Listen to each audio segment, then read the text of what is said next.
Bienvenue en toute intimité, sans tabou. Je m'appelle Rolaneda, je suis entrepreneur, je suis maman, je suis épouse, maman de 4 enfants. Le premier a 23 ans, le dernier a 4 ans. Cette semaine, nous allons parler d'un sujet qui va peut-être vous intéresser, peut-être pas, vous verrez bien. C'est l'intégrité. Est-ce que tu es une personne intègre? En tout cas, moi, je sais que j'essaye de l'être. Sinon, j'ai le Saint-Esprit qui va venir me titiller pour me dire, là, peut-être que il faut rectifier.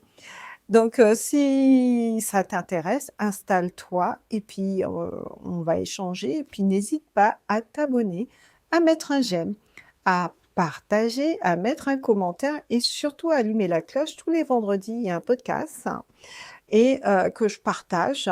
Et ce podcast ne vient pas de moi, encore une fois, c'est vraiment l'Esprit de Dieu qui me conduit sur un sujet. Donc, cette semaine, les exemples que j'ai au niveau de l'intégrité, en tout cas, moi, à mon niveau, c'est vraiment en tant que commercial, parce que j'ai été commerciale longtemps et je le redeviens encore là. Et c'est par moment, pour gagner plus d'argent, ah bah, tu peux passer à une étape qui n'est pas forcément confortable, en tout cas pour moi, parce que quand je me retrouvais dans une situation où je pouvais vendre quelque chose, mais il fallait dire telle ou telle chose derrière. Vous savez, comme les personnes qui vous cochent l'assurance et quand vous ne l'avez pas demandé, on ne vous l'a même pas proposé, on vous l'a juste coché. Ça s'appelle de l'intégrité, en fait. C'est des personnes malhonnêtes. Moi, pour moi, cette période, parce que j'ai été longtemps commerciale, mais c'est vrai que le soir, en me couchant, je me posais toujours la question: est-ce que j'ai été honnête? Est-ce que je n'ai pas menti? Est-ce que j'ai dit la vérité? Est-ce que, voilà. À part ça, ça peut être aussi dans les rapports avec les autres. Est-ce que j'ai pas mal parlé? Ou est-ce qu'il y a des choses où je me sens mal à l'aise en me couchant? Parce que je fais toujours ce nettoyage quand je vais me coucher pour dire: est-ce que j'ai eu un bon comportement? Est-ce que j'ai été à la vue du Seigneur? Est-ce que mon comportement valait le coup? Est-ce que, voilà, est-ce que le Saint-Esprit n'a pas été offensé par une chose que j'ai pu dire? Et moi, c'est vraiment quelque chose que je travaille chaque jour avec ça. Je suis vraiment hyper à l'écoute parce qu'il y a des fois, vous allez faire quelques erreurs, mais c'est pas grave en fait. Mais il faut savoir être OK. Est-ce que je suis OK avec la personne que je suis?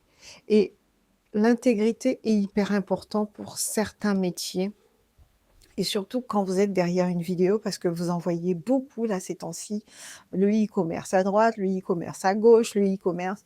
Et c'est vrai que dernièrement, j'ai eu une discussion avec une jeune femme sur Internet et je lui disais: si je devais prendre une formation e-commerce, je la prendrais chez toi parce que tu m'inspires confiance. Ben, l'intégrité passe par ça aussi. Il faut inspirer les gens confiance en fait. Il faut pas venir raconter aux gens du bullshit, mais on voit que vous nous racontez du bullshit. Et pour pouvoir déclencher qu'une personne passe à l'action, la personne doit déjà voir que vous lui inspirez confiance. Et quand il vous voit, il se dit: ouais, je peux peut-être y aller, même s'il va aller faire des enquêtes sur vous. Mais ce que je veux dire, c'est il est important. C'est vraiment sur quelque chose qui me tient à cœur. Peut-être que c'est pour ça que le Seigneur me parle de ça, je sais pas. Mais en tout cas, j'aimerais te dire, si tu dois encore travailler sur ça, et tu travailles sur ça tout au long de ta vie, hein, travaille encore dessus, parce que tu as beaucoup à gagner à être une personne de confiance, d'intègre, une personne qui ne ment pas, une personne qui ne vole pas, une personne qui est honnête, une personne qui inspire confiance, une personne que quand on te voit, on n'a pas l'impression que tu racontes de la bêtise, quoi. Tu racontes du mensonge et tu n'inspires pas confiance. Si tu dois travailler sur ça, travaille sur ça, parce que c'est très, très important. Et pour ceux qui sont croyants, je sais que nos valeurs, en tout cas certains chrétiens, peut-être pas tous malheureusement, nos valeurs nous imposent cette intégrité et franchement, Il y a des fois, il faut fonctionner avec. Et je m'en souviendrai toujours qu'à un moment donné, j'ai dû aller voir mon pasteur, c'est le pasteur qui m'a mariée, et je lui disais, oui, je travaille pour une entreprise dans la musique et je me retrouve dans des concerts parce qu'on organisait des concerts au Zénith. Je me retrouve à être dans des milieux et le fait d'être une jeune femme dans ce type de milieu, on peut me croire que je fais certaines choses, choses que je ne fais pas. Et moi, ça me dérangeait énormément qu'on puisse prendre mon image et dire comme ça, bah, si elle est dedans, c'est qu'elle fait les mêmes choses que les autres. Et c'est vrai que je m'étais assise et je lui avais expliqué que voilà, je suis dans telle situation, mais je me pose beaucoup de questions par rapport, parce que, et pourtant j'étais responsable commerciale dans cette boîte, donc voilà. Mais c'est quelque chose qui me tenait énormément à cœur et c'est vrai ce qu'il m'a répondu, je m'en souviendrai toujours, il me disait: «Bah, tu sais Rolanda, il y a des chrétiens qui sont policiers et pourtant, ils font leur travail tout simplement. Alors considère ça comme un travail et fais-le avec beaucoup d'intégrité et avec tes valeurs et ça ira.» Et bon, malgré ça, je suis pas restée très longtemps parce que ça me titillait, ça me dérangeait énormément qu'on puisse attacher mon image à certaines choses qui ne me correspondaient pas du tout. Si tu es dans cette situation, j'ai envie de te dire, bah, rebats tes cartes et cherche quelque chose, sois plus à l'aise dans quelque chose qui te correspond, qui correspond à tes valeurs. Et surtout, quand vous allez dans un entretien, dans une boîte, allez apprendre, en tout cas, allez faire des recherches sur cette boîte pour savoir quelles sont leurs valeurs et est-ce que ça correspond à vos valeurs. Et même, je pourrais revenir sur l'aspect harcèlement. Moi, je sais que ma boîte, ce que ma responsable m'avait dit, mon ancienne responsable, que l'ancienne personne était partie pour burn-out. Et puis après, quand je suis rentrée dans l'entreprise, on m'a dit qu'il y avait enquête et tout. J'aurais pu arrêter. J'ai eu les alertes, mais j'ai continué dedans. C'est pour vous dire que quand quelque chose ne correspond pas à votre personnalité, allez au-delà. Et il faut pas avoir peur d'arrêter tout simplement et d'aller chercher quelque chose qui vous correspond. Et j'ai envie de dire aussi que en tant que commercial, malheureusement, il y a des fois, vous allez vous retrouver à devoir faire un choix. Est-ce que je signe ce contrat ou est-ce que je le signe pas? Et je me suis retrouvée plusieurs fois dans ce dilemme où je l'ai pas signé et parce que ça ne correspondait pas du tout à mes valeurs. Parce que je savais que si je mentais sur tel ou tel truc, ah bah, j'allais gagner une grosse commission. Mais cette grosse commission, je n'en voulais pas parce que je savais que en tant que commercial, c'est quelque chose que tu te bats tous les jours avec ça, avec tes valeurs. Et sois intègre et aie confiance en fait. Parce que si tu as confiance au Seigneur, hein, bah, tout ira bien. Donc, aie confiance, sois une personne juste, intègre et avance avec soi. Sois OK avec ça. Parce que tu n'es pas obligé d'exceller en mentant, en n'étant pas honnête, en cochant la petite ligne assurance, au lieu que la personne en face de toi ne sait même pas qu'elle a l'assurance ou tu ne lui as même pas proposé. Parce que tu pourrais lui proposer de la vente additionnelle, mais non, tu ne le fais même pas. Tu coches directement. Donc, si tu es chrétien et que tu fais ce type de choses, rebats tes cartes, parce que ce n'est pas à la gloire du Seigneur. Je vous ai donné un exemple simple, mais par exemple, dernièrement, j'ai eu une proposition pour une entreprise comme ça, qui m'a envoyé une proposition sur assurance de patrimoine. Et moi, je n'ai jamais, jamais, au grand jamais voulu travailler pour les assurances. Parce que pour moi, les assurances, euh, être honnête là-dedans, je ne sais pas comment tu fais. Et surtout que je suis en litige avec 2 assurances patrimoine, donc je peux vous dire avec leurs clauses, leurs trucs, et pourtant, tu sais très bien qu'on t'a dit signer, tu n'as pas vu la clause, on ne te l'a pas répété non plus, et pourtant, c'est quelque chose qui était très attaché à ta vie, qui était hyper important, et on t'a fait signer quand même. Donc moi, vous voyez, ça c'est ce genre d'entreprise que je n'irai jamais vers eux parce que ça ne fait pas partie de moi, de mes valeurs. et ni de mon identité. Et voilà, même si tu vas bien gagner ou quoi que ce soit, non, ça ne m'attire absolument pas. Mais bon, c'est vrai que j'ai pas été très agréable quand j'ai répondu à la personne en lui disant je vois pas pourquoi vous me faites une proposition telle parce que je n'ai pas d'expérience dedans et j'avais juste envie de lui dire mais je suis pas intéressée par ton truc et non quoi, je ne travaillerai, faut jamais dire jamais, jamais, jamais, mais je ne travaillerai jamais pour une assurance. Je ne le souhaite pas parce que pour moi, c'est pas très catholique de pas dire la vérité aux gens. C'est pas très catholique en tant que vendeur de mentir, en fait. À un moment donné, quand tu te couches le soir, il faut pouvoir balayer ta journée en disant je suis OK avec ça. Et même en tant que femme, au jour d'aujourd'hui, par exemple, peut-être que tu es en train de tromper ton mari, peut-être que tu es en train d'avoir une relation extra-conjugale avec une autre personne, c'est pas ta place en fait. Et j'ai envie de te dire, si tu es en train de faire ça et en plus de tout ça que tu es chrétienne, revois ta carte. Parce que déjà, c'est pas ton identité, déjà de femme. Et puis en plus de tout ça, quelle est l'image qui est attachée à ce que tu es en train de faire pour tes enfants? Est-ce que tu as envie qu'une personne aille voir ton enfant en disant que ta mère a fait X ou Y? Et il est très très important de travailler sur soi-même. Il est très très important de savoir se corriger en fait, parce qu'on n'est pas parfait. Je ne suis pas parfait et je peux faire l'erreur.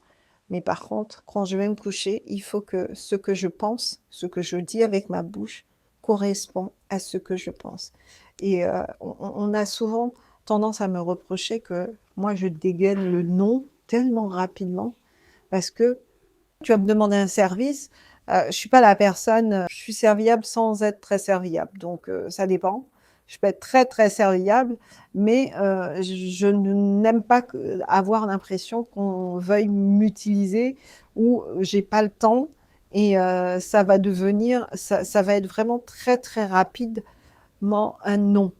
Mais heureusement pour moi, il y a aussi l'Esprit de Dieu qui va venir me corriger en me disant, ah, tu peux peut-être préparer un repas pour telle activité, pour tel truc, et de faire un don de cette façon-là. Et c'est vrai que l'Esprit de Dieu, et quand l'Esprit de Dieu fonctionne avec moi de cette façon, effectivement, j'ai en option de me dire qu'il faut que je le fasse, et la personne me contacte et me demande les services, et je rends ce service avec grand plaisir. Mais c'est vrai que je suis une personne, je ne vais pas te dire oui pour te faire plaisir. Si quelque chose me met mal à l'aise, si quelque chose me coûte mon temps, et pourtant je suis bénévole, tout ça, je vais être à l'aise, je vais être OK avec moi pour te dire non. Et ça, il y a des gens qui ont du mal à le comprendre, mais moi, et moi aussi, j'aime quand je demande un service à une personne, mais ce qui est bien, c'est que quand vous fonctionnez avec le Saint-Esprit vient te rappeler et te dire, appelle telle personne, tu lui avais demandé de t'aider sur quelque chose, dis-lui, ce n'est pas grave si tu n'as pas le temps, je vais demander à une autre personne, j'ai déjà demandé à une autre personne. Ça, il faut savoir fonctionner avec le Saint-Esprit aussi de cette façon. Ça te permet aussi de libérer la personne. Et le Saint-Esprit aussi t'aide à dire plutôt ça, pas ça. Et ça, pour moi, c'est de l'intégrité aussi, parce que ça m'aide à me dire que j'ai le droit de dire non. Il y a des gens qui doivent encore faire ce travail sur ce non et qui vont te dire oui parce ils veulent te faire plaisir et pourtant, ils ne vont pas avoir le temps de pouvoir le faire. Ils vont pas avoir la disponibilité de pouvoir le faire. Et ça, il faut savoir les mettre à l'aise aussi en leur disant, bah, si tu n'as pas le temps, c'est pas grave. Et ne pas les en vouloir. Et c'est vrai que c'est un caractère qu'on apprend à travailler au fur et à mesure. Vous savez, quand vous grandissez, quand vous vieillissez, vous avez la sagesse de savoir que moi, par exemple, au sein de l'Église, et il y en a beaucoup, ça va vous parler, ça, où vous êtes à droite, vous êtes à gauche, vous êtes en mi-temps, vous êtes derrière, vous êtes partout et nulle part en même temps. Soyez sur une tâche, servez dans un service et soyez à fond dans ce que vous faites. Ne faites pas tout ça pour être éparpillé ou quand on va vous demander d'intervenir sur quelque chose, vous n'allez même pas répondre. Soyez vraiment Soyez intègre avec vous-même, en fait. Parce que vous êtes partout, nulle part. Soyez juste OK avec ça. Se montrer que, ah ben moi je sais, moi je peux, que... Non, sois juste OK. Je suis pas disponible. Je vais prendre un truc, mais je vais y aller à fond dans ce truc-là. Et ça, il faut savoir le faire. Et ça, c'est vrai que je le vois beaucoup dans le service. Mais c'est quelque chose qu'il faut travailler sur ça. Parce que il faut savoir qu'on ne travaille pas pour les autres, on travaille pour le Seigneur. À partir du moment qu'on fait quelque chose pour le Seigneur, c'est notre engagement avec le Seigneur. Et même ça, je trouve qu'il n'y a pas d'intégrité dedans. Parce que vous allez commencer un truc aujourd'hui, et puis vous allez le laisser tomber demain. Ou vous allez être absent, on ne vous entend pas, on ne sait pas où vous êtes passé. Et on a beau vous relancer, pas de nouvelles. Et c'est trop souvent ça.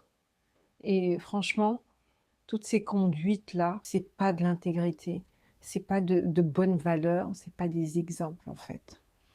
Donc cette semaine, on a parlé d'intégrité, c'était vraiment vis-à-vis de ma vue, de ce que je peux voir, que parfois j'ai pas de mal à dire non et je suis OK avec ça. Et si tu dois travailler sur ça, travaille dessus parce que ça va t'aider et tu vas voir, ça va te libérer. Mais derrière tout ça, si tu vois que c'est un sujet qu'il faut travailler dessus, sur ta façon d'être, ta façon de répondre, ta façon où le petit mensonge sera facile à mettre, ou par exemple, on va te contacter par WhatsApp. Tu as bien vu que la personne t'a contacté par WhatsApp, mais tu fais semblant de ne pas voir, et pourtant tu es la grosse chrétienne de première. C'est pas bien. C'est de l'intégrité aussi. Soyez juste OK. Vous pouvez être occupé. Vous savez, rien que la personne qui vous a envoyé le message le voit, mais le Seigneur le voit et voit à ton cœur, voit à ta personnalité comment tu es avec les autres. Il le voit. Sois transformé, sois renouvelé, parce que c'est important. Alors, on n'hésite pas à s'abonner, à mettre un j'aime, à partager, parce que c'est gratuit, à mettre un commentaire, à allumer la cloche, parce que il y a d'autres personnes qui en ont besoin. Et surtout, je vous donne rendez-vous à très bientôt. C'était le podcast en toute intimité de Rolanida. Et cette semaine, on a parlé d'intégrité et d'intégrité à mon niveau. Chacun connaît son niveau d'intégrité, chacun connaît ses valeurs et chacun sait sur quoi il doit travailler. Donc, travaille juste sur ce que tu dois travailler. À très bientôt.